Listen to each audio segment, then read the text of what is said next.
Dolphins running back De'Von Achane did not have a big performance on Monday Night Football, but you should still be buying him in your Dynasty leagues. We'll explain why on this episode of the Locked On Dynasty Football Podcast.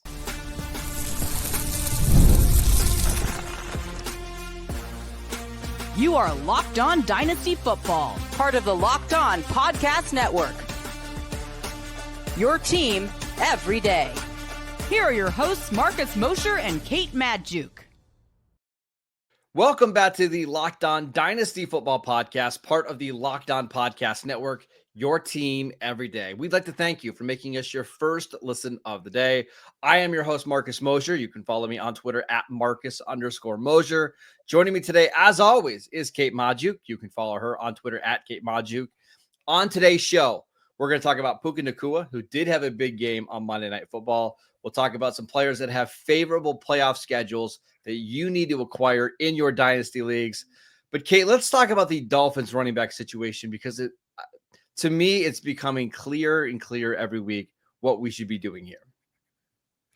Yeah, I think you have to buy De'Von Achane. And let's be clear, he has not been a super efficient runner this year. And I do not want to get that twisted, because that is a part of his game that has been a little bit concerning to me. It's not just the fact that, okay, yes, obviously he's not averaging a historically high yards per carry average. And that was not an expectation. But I do feel like we've seen a generally lower floor for Achane in terms of his rushing production than I had expected. 4.4 yards per carry, but it's kind of either one of these boom or bust things from the rushing perspective. But holy Moses, you cannot deny the fact that he is such an integral part of this team's passing game. You saw it just last week. We had Raheem Mostert had 10 carries on the day to Achane's 12. That didn't happen this week. It was the De'Von Achane show. And his role as a receiver, even then, wasn't efficient. 5 catches, 15 yards. If you're in a full PPR league, you're happy. But that kind of usage just doesn't come around often. And we know that some of these high value, targets that are closer to the line of scrimmage, easier completions, they're worth more than a rush attempt. That's probably going to go for 5 yards on a good day, right? Usually sometimes we can count on these screens to go a good 5-10 yards plus, especially if you're De'Von Achane. So looking at that usage, it's just hard not to go all in. Yeah, and that's the thing. If you're going to your dynasty manager that has Achane on their team, and you look at the points and it's 9.5 points this week, I think this is a great week to buy low, because even with the poor production, what we saw from him is just that he is basically the every down back in Miami right now, and his role is pretty consistent. Kate, in every game this year that he has started and finished, he's had double-digit carries. And since Tua has been back, or you look at the games in which he's played with Tua, 7 catches, 7 catches, 6 catches, 8 catches, 5 catches. He is just involved as a receiver, and that gives you a pretty high weekly floor.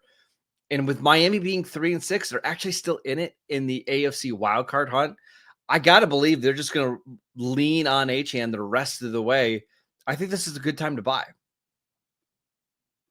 Yeah, I think that's fair. I also think this is a fair time, and this is not a move for, some of these teams that are maybe contending right now. I think if you're contending, Achane is so clearly the move. But I do think we should talk about Jalen Wright, who, again, a guy that I was pretty skeptical about in the pre-draft process, but he's a big boy, 5'11", 210 pounds. He's a 4th-round pick that the Miami Dolphins traded a future 3rd-round pick to trade up to get. I think they really like Jalen Wright, and I think he has a chance to sort of take over maybe some of these 1st and 2nd down rush attempts. As a pure runner this year, been pretty efficient. When you look at his PFF stable metrics, 93rd percentile PFF rushing grade, 92nd percentile missed forced tackles per attempt, 81st percentile yards after contact per attempt. Just been a pretty solid pure runner. He's young, and when I looked at all the potential scheme fits, there was one offense that I thought that he would be an intriguing option for, and that was the Miami Dolphins offense, because it is such a weird offense, kind of like the Tennessee Volunteers offenses. I am kind of intrigued seeing Raheem Mostert phased out of this offense this week. Jalen Wright got 5 rush attempts. Again, wasn't efficient in those rush attempts whatsoever. The Rams defense played out of their minds in this game. But really intrigued, kind of looking toward the future of what Jalen Wright might contribute next year, the year to come. Kate, I want to ask you about Jalen Waddle, who had, believe it or not, his second highest yardage total of the season in week 10, 57 receiving yards. He has not gone over that number since week 1 against Jacksonville. He had a pass in this game, clank right off his face mask on a big third down. Jalen Waddle on the season, Kate, 31 catches, 367 yards, 1 touchdown. What do we make of Jalen Waddle moving forward? I think this just kind of is who Jalen Waddle is, right? So the way that I'm kind of approaching him in my dynasty leagues is I need to recalibrate just my expectations of Jalen Waddle on an every week basis. We know, because he's a very talented football player, because of the offensive system that he is playing in, the weekly ceiling for Jalen Waddle is higher than most players' weekly ceiling. However, the floor is just about what you're going to get with any random Joe Schmo. So, you need to dial in those expectations that you're probably going to get a game out of Jalen Waddle that you could probably realistically stream off the bench if you're in or stream, off of waivers in a redraft league, or you can probably get that similar production from, some of the lower guys on your bench in Dynasty.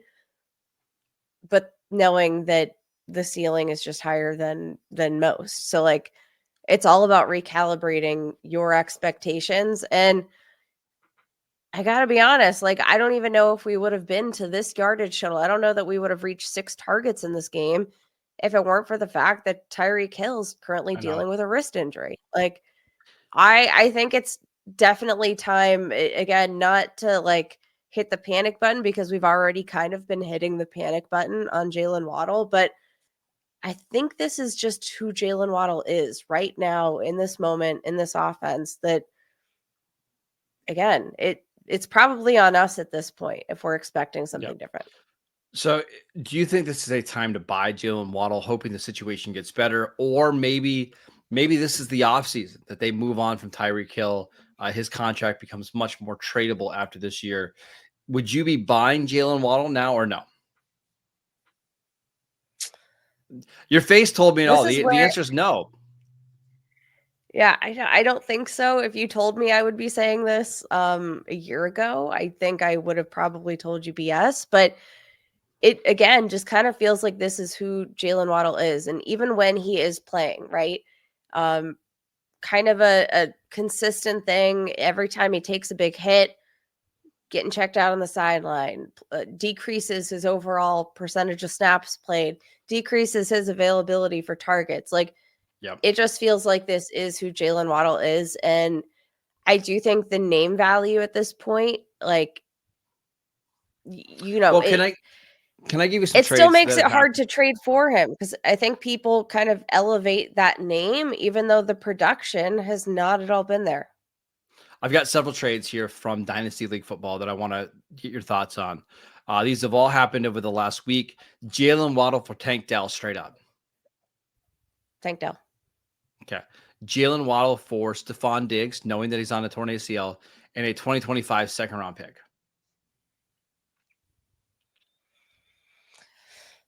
Jalen Waddle. Okay. Jalen Waddle for Tony Pollard and a 2026 fourth-round pick. If I'm contending, probably Tony Pollard. Okay. Jalen Waddle for a 2025 first-round pick.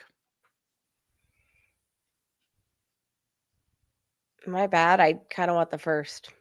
Yeah, I would 100% take the first. Last one here. Jalen Waddle for DeAndre Hopkins, Jonnu Smith, and a 2026 second-round pick. If I'm contending, I'll take the package. Shows where we're at for Jalen Waddle. This is the cheapest he's ever been, and I'm not sure I'm there yet. I'm struggling. I don't know if I would get there yet. Okay, let's. So if I have talk. Jalen Waddle, I'm testing the market because I still think the name value is offering you something that, like, you cover up the name and the stats would probably yield you a 3rd round pick in return. Probably. Yeah. It's gross. It's not a great time for Jalen Waddle. Does turn 26 here in November. Maybe you can get even a bigger discount because we've talked about this before. The phenomenon of these receivers, once they turn 26, 27, their value begins to tank. I think a couple more weeks like this, Kate, and then I'm in. Let's talk about Puka Nacua, who came back from injury and looks as good as ever. We'll talk about his dynasty value next. This episode is brought to you by Ultimate Pro Football GM. Hey, football fans, remember our great partner, Ultimate Pro Football GM? Well, they're back and they've added an amazing game mode that we need to tell you about. So on top of getting to build your own dynasty by drafting players, signing free agents, and hiring a coaching staff, now you get to call offensive plays as well during the games. Additionally, you're going to be able to dig into the new tools such as individual training camps, an upgraded negotiating system. This game is so much fun and it's realistic, and it just got a whole lot better. Ultimate Pro Football GM is completely free. It has no ads, and it's 100% playable offline, so you can play on the go as you want, when you want to. And here is a special offer for Locked On fans. Use the promo code LOCKEDONNFL, all caps, inside the game store to receive a free boost to your franchise. Make sure that you can get it, so it's going to help you jumpstart your franchise and give you an advantage when creating your dynasty. To download the game, just visit ultimate-gm.com or look it up in the app stores. Ultimate Pro Football GM. Start your dynasty today. This episode is brought to you by FanDuel. Get ready to take on the NFL action with America's #1 sportsbook, FanDuel, because right now, new customers can bet $5 and get $150 in bonus bets if you win. The FanDuel Sportsbook app gives you everything you need to place live bets in the NFL, all in one place. So when you get a hunch in the middle of the game, you can check out the latest stats, view live play-by-play, and so much more on the same page where you place your bets. Just visit FanDuel.com to join today. You'll get started with $150 in bonus bets if you win your first $5 bet. That is FanDuel.com. Never waste a hunch and make every moment more with FanDuel, the official sportsbook partner of the NFL. Welcome back to the Locked On Dynasty Football Podcast. We are breaking down all of the action from Monday Night Football. And Kate, let's talk about Puka Nacua, who had another really solid game, 9 for 98 on 14 targets. I mean, I think you would never know that he missed the majority of the season with the knee injury. He looks fantastic. He looks so good. And let's not forget, he just aggravated that knee injury last week or the week before. And then missed more time last week because he threw a punch. My God, stop doing that, dudes. It cannot be good. Why would you punch there's somebody? never a good reason. Why do you punch somebody in the helmet? Like I've never understood that.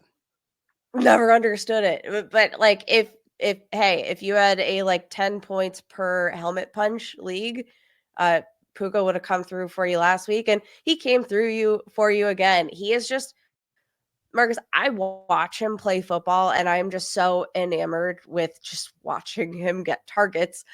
He is so fun to watch. He is so tough. Playing through just contact, taking contact, which maybe that's a little bit problematic, right? I love these tough players. I love watching players that can play through contact. Not always a great thing if that guy is dealing with health issues or has had a history of health issues, which you'll remember. Everybody's like, where did this Puka guy come from? He was a 5th round pick. How did he end up breaking these rookie receiving records? Well, he fell to the 5th round because of health issues. So how do we reconcile the Puka Nacua that is there? Like, anytime he is available to you, he is putting up big numbers. It's just like the health risk. I don't think I don't think I'm weighing in his health history at this point. I think you just have to value him as, the top 5 dynasty receiver that he is.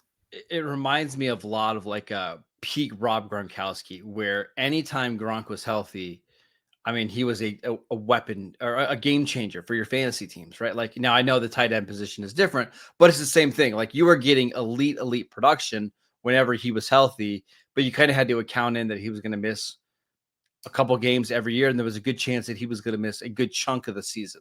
Uh, I wanted to ask you this, Kate, rather than asking about his dynasty value, because I think he's anywhere from wide receiver 6 to wide receiver 10. If I told you he's completely healthy, not on the injury report going into any given week, any given game, how many receivers would you project over him right now? You mean just like on a weekly basis? On a week-to-week basis, right? Like obviously Justin Jefferson is one. I think Jamar Chase is 2. After that, I mean, the list is, I think, I mean, I'm not putting CeeDee Lamb probably a ahead of lot him right now. shorter. CeeDee Lamb, I'm not sure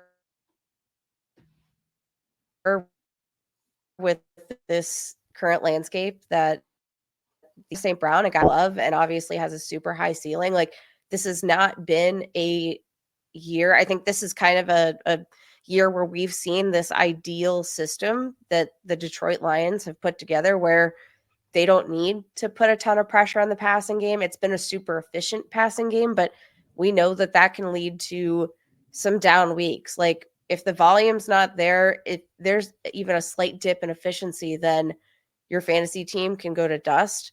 Malik Neighbors, we've seen the ups and downs for him. I think, yeah, on a week-to-week basis, it's probably Justin Jefferson, it's Jamar Chase right now, and it's Puka. I agree. And that's pretty incredible that that's where we're at right now with Puka. Now, in dynasty leagues, you're going to have to factor in the risk a little bit more. So if you want to have guys like Marvin Harrison Jr., Malik Neighbors, Amon-Ra St. Brown ahead of them because they've just been healthier, completely understand. But Puka has been a superstar whenever he's been on the field. Let's talk about some of the other things of the Rams. Kyren Williams, 15 carries for 62 yards, 5 for 20. I think it's just reaffirming again that he is the workhorse here. Blake Corum did get 2 carries. He's the only other running back to get a touch in this game. Again, Kyren Williams, I feel very confident moving forward that this is just going to be his role. Like he is the workhorse back for this Los Angeles Rams team. It kind of begs the question for me though, like why did they draft? Well, I think it's because Kyron's a 5'8" running back who's had injury concerns in the past, right? Like he missed, was it 5 games last year? But I think the assumption from us was that they brought in Blake Corum to kind of mitigate the workload for Kyren Williams, but that doesn't seem the point. Like it truly seems like Blake Corum is just an insurance policy, not like I really thought that Blake Corum was being brought in as a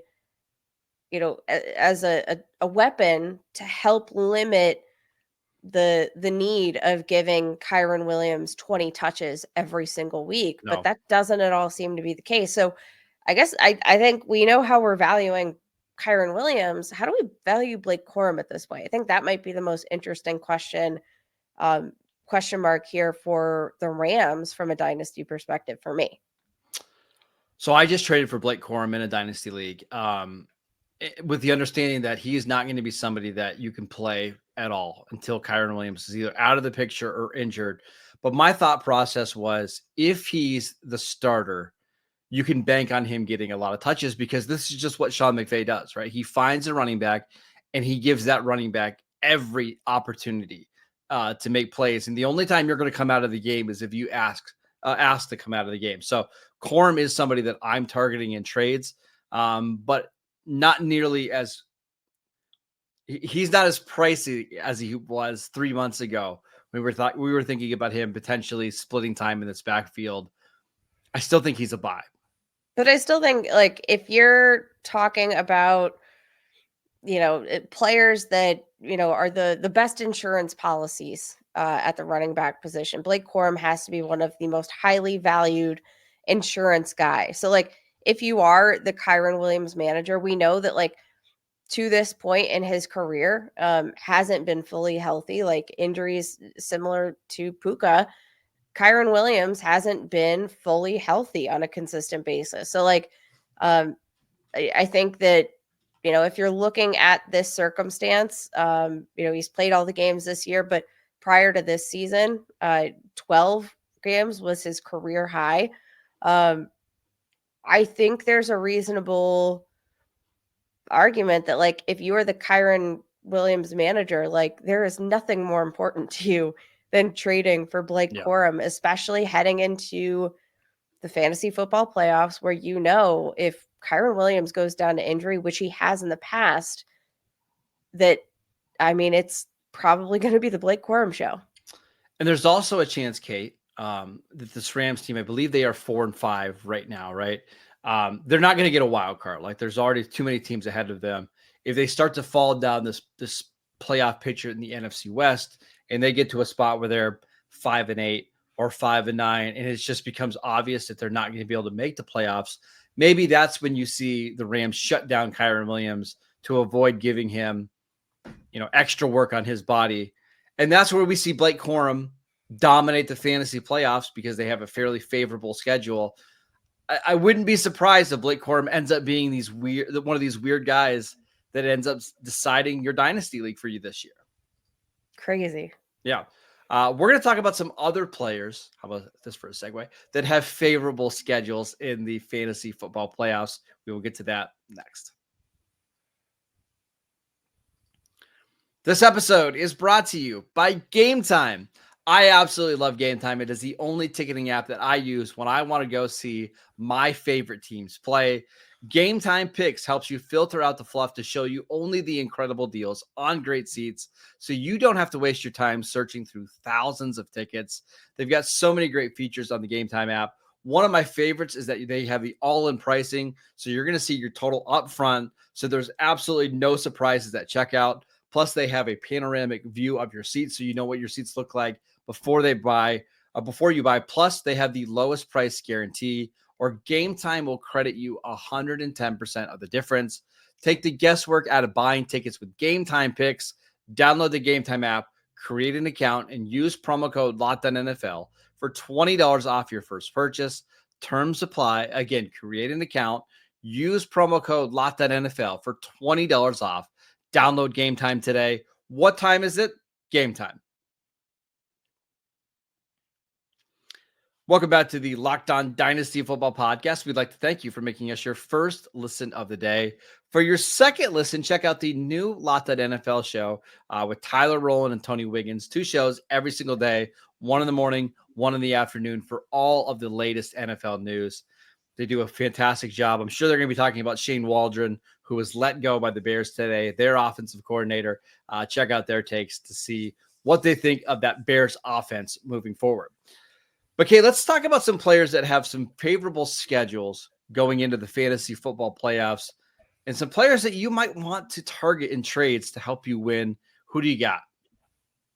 One of my favorite running backs to consider trading for your fantasy football playoffs is Ramondre Stevenson right now, who he has been just an absolute workhorse, and it's really hard to find that kind of workload on any given week, right? 15 plus touches in all but 2 games this year. And guess what? He's also scoring touchdowns. He has 2 games of multiple touchdowns, 5 total games out of 9 where he has scored a touchdown.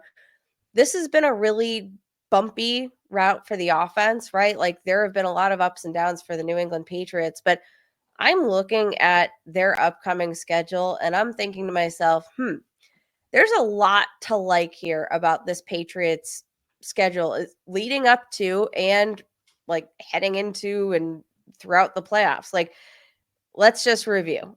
Patriots, Rams, Patriots, Dolphins, which Dolphins ranked top 10 in fantasy points per game allowed to the running back position. Cardinals, Bills, great matchups for fantasy running backs. Now, I will give you the caveat that they get the Chargers in championship week, which has not been a fantasy-friendly matchup for the running back position. But I think leading up to the playoffs, it's going to be really challenging to find that kind of volume paired with a favorable schedule at a position where like Ramondre Stevenson, he's just not the sexy guy right now. Like No. he's not the go-to man. So take advantage of that. Another reason why I like that call, Kate, is that the Patriots really don't have an incentive to tank because they already have their quarterback, right? They have Drake May. They don't need to try to get inside the top 3 to try to get a quarterback. Obviously, they need to get playmakers around Drake May, but I think you can do that at almost any stage of the draft. They're going to want Drake May to play and play well. And I think with Jared Mayo as a first-year head coach, he's going to want to win these games. And if they can continue to build some excitement, play well, I wouldn't be surprised if, we see this team be a little bit more aggressive in the offseason. So I think this is a great call because we know that the Patriots are going to be playing their starters for the remainder of the year. And I think Ramondre is a good bet to get a lot of that work. Yep, for sure. All right, I want to give you one. Here's this team. I'm not even tell you the player. Here's this team's final 6 games of the year. Home Giants, home Bengals, at Panthers, home Bucks, at Philadelphia, home Commanders. Now, for most teams, that's a very easy schedule with a lot of bad defenses. So I was going to make the case for Rico Dowdle, Kate, who is looking better and better every week. But as you were talking, Jerry Jones said on the 105.3 The Fan that they're not living in the past with Ezekiel Elliott. They're still seeing good things out of him. So I give up. It's never going to happen for Rico. As much as I want it to happen, the owner wants to see Ezekiel Elliott on the field. So I give up. Yeah, I mean, I think just like Dallas Cowboys fans wrangle up, just try again next year. I don't know what Zeke has on the front office of the Dallas Cowboys because he's not at this stage in his career. He's not a good football player. So I don't know what to tell you. Yeah, Rico Dowdle, just with the state of the offense and with the apparent love that Jerry Jones has for Zeke, who probably shouldn't even be on this team's roster with the way he's played, like not great. So let's go to an offense that actually is clicking. Marcus, let's head over to Pittsburgh, where my gosh. things are rolling. And worse right now. You know what? You signed up to do this podcast with me, and I'm going to make you regret it every single moment for the rest of your life. We're going to talk about George Pickens, who's absolutely freaking balling out here. Now, I know that like the things are humming, and I feel like people are still kind of tepid on whether or not this can be real sustainable production from Russell Wilson and company, but 3 games with Russell Wilson, 14 receptions, 276 receiving yards, 2 touchdowns. That would be a 17-game pace for 1,564 receiving yards and 11 touchdowns. Is that good? Great. I think that's pretty good. And their upcoming schedule has 2 games against the Baltimore Ravens, whose secondary is struggling, 2 games against the Browns, who also rank top 5 in fantasy points given up to opposing receivers. Their secondary hasn't been able to do much of anything either. The Bengals, same. Like, this is an ideal schedule. Like, what once looked like a terrifying schedule to start the season is suddenly kind of opening up. I do think, and this is not my homerism clicking through here, George Pickens is a league winner here. Great. Awesome. I love that take, Kate. It's amazing. You agree? I probably, but I hate that I have to agree with it. That's all. That's the only point. I agree. The only thing that has me nervous is that Mike Tomlin tends to turtle a little bit when they play these divisional games. He tends to scale back the offense, and they want to run the ball and be a little bit more conservative. Now, maybe that'll change when you go from Kenny Pickett and Mason Rudolph to Russell Wilson. And that's the hope, is that they become a little bit more aggressive, but we'll see. I think this week against Baltimore will give us a good indication of what this offense is going to look like throughout the remainder of 2 months of the season. So I think that's a good call. Anybody else you want to mention here? I think that's good. I like the upcoming schedule for the Tampa Bay Buccaneers running backs. Not totally sure what to make of the split, though, which makes it just a little bit more risky. Also, low key, if you're in a position where you need a tight end, I do think that Jatavian Sanders could be an interesting snag just based on his schedule. The Panthers don't have like the scariest upcoming schedule, and we're starting to see, I think, things just look a little bit easier for their passing game with Bryce Young to close out the year. Eagles, Cowboys, Cardinals, Buccaneers. You get Buccaneers in your championship week. I'll take that all day. The Cowboys, they've struggled. Cardinals have not been a consistent fantasy defense. And Jatavian Sanders is starting to carve out a role in this passing game. So I was going to mention kind of Chuba like Hubbard. that if you have no other answers. And I was going to mention Chuba Hubbard just because that's a pretty favorable fantasy football playoff schedule. Mhm. So Panthers are one of these offenses that you can buy really cheap on right now. And you look at the way the season might end, we'll see. All right, that is it for today's show. We want to thank you for making Locked On Dynasty Football your first listen every single day. On tomorrow's show, we'll have Matt Williamson to answer your Twitter questions. So make sure that you send them into us at Kate Modjuk, at Marcus_Mosier. Download the podcast wherever you get your podcast. We are free and available on all platforms, and we will see you right back here tomorrow.